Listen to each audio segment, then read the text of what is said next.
भीष्म पितामह, जिन्हें देवव्रत भी कहा जाता है, महाभारत के एक प्रमुख पात्र है। उनकी कहानी पितृभक्ति, त्याग और कर्तव्यनिष्ठा का एक सुंदर उदाहरण है।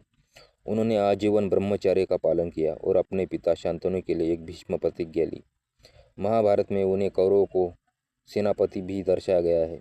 भीष्म पितामह का जन्म राजा शंतनु और गंगा के पुत्र के रूप में हुआ था। उनका नाम देवव्रत था।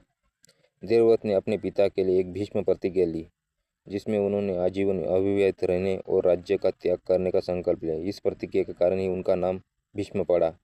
देवव्रत की पृथ्वी भक्ति से प्रसन्न होकर शांतनु ने उन्हें इच्छा मृत्यु का वरदान दिया।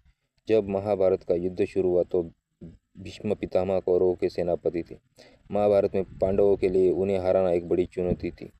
युद्ध में अर्जुन के बाणों से बुरी तरह घायल होने के बाद भीष्म पितामह बाणों की शैया पर लेटे रहे। उन्होंने अपनी इच्छा मृत्यु का प्रयोग उत्तरायण में किया।